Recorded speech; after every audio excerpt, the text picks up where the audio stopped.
అందరికీ నమస్కారం. నేను మీ శ్రీముఖి. రీసెంట్ టైమ్స్లో నేను హోస్ట్ చేసిన ఒక సినిమా ఈవెంట్లో పొరపాటున రామలక్ష్మణుల్ని ఫిక్షనల్ అనడం జరిగింది. నేను ఒక హిందువుని, నేను దైవ భక్తురాల్ని, అందులోనూ రాముణ్ణి అమితంగా నమ్మేదాన్ని.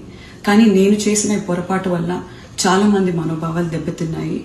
ఇలాంటి పొరపాట్లు ఇంకెప్పుడు జరగకుండా వీలైనంత జాగ్రత్త పడతానని మీ అందరికీ మాటిస్తూ, మీ అందరికీ క్షమాపణ కోరుతూ, దయచేసి పెద్ద మనసుతో మీ అందరూ నన్ను క్షమిస్తారని వేడుకుంటున్నాను.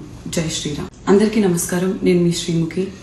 రీసెంట్ టైమ్స్లో నేను హోస్ట్ చేసిన ఒక సినిమా ఈవెంట్లో పొరపాటున రామలక్ష్మణుల్ని ఫిక్షనల్ అనడం జరిగింది. నేను ఒక హిందువుని, నేను దైవ భక్తురాల్ని, అందులోనూ రాముణ్ణి అమితంగా నమ్మేదాన్ని.